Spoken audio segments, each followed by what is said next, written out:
So Henry, thanks for giving the presentation today. Thank you. I was very interested to hear your case for competition or cooperation versus competition. Can you elaborate on that or give us a little introduction? Sure. So I was trying to think about the really big questions. Why do we have war? Why do we have violence? Why do we have poverty? What causes all this stuff?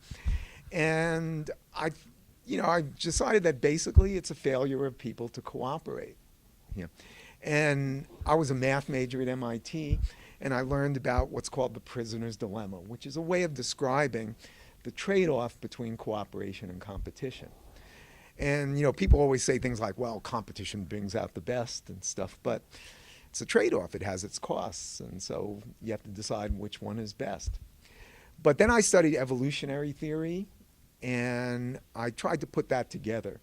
And I realized that the problem is if you compete, it uses up resources, and then that causes more competition, and you go around in a circle, right? And, technological change means that the value of cooperation increases. We have what we call network effects. Once you connect up a bunch of people, you get an improvement that's much greater than just the sum of the people themselves. So it seems like society ought to be heading more towards cooperation. Now, if I understand correctly, you're working to have AI kind of understand this trade-off? Yeah, well, so the mathematicians haven't been able to figure out this trade-off on their own, okay? But I asked the question, what does it depend on? And I think one of the things it depends on is relative scarcity or abundance of resources. And so if we could solve scarcity, then we could make people more cooperative. So the answer to why we can't get along is because there's not enough for everybody and people feel like they have to fight. And the trade-off is also about people's hopes and people's fears. You can either act on your hope or you can act on your fear. Okay? And Obama won because he was offering hope. Somebody else won because they were offering fear. And so we can, so I think that's the decision that we have to make in the future. But I think, and the reason AI is important is because it can solve scarcity.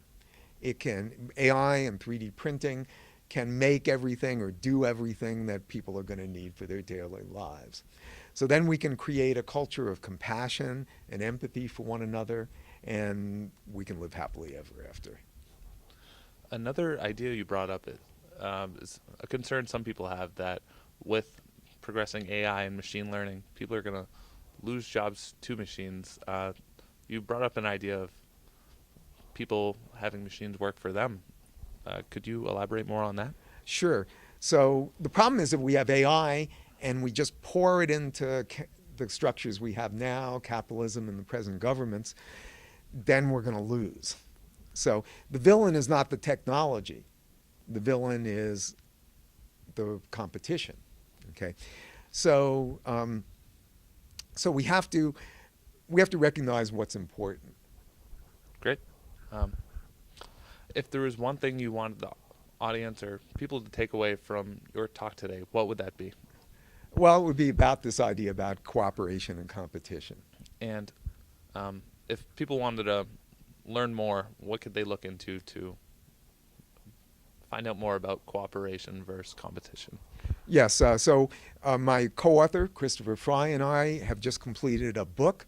The title of the book is Why Can't We All Just Get Along? And you can find it on whycan'twe.org. Sounds great. Thank you. Oh, thank you. That's all I got.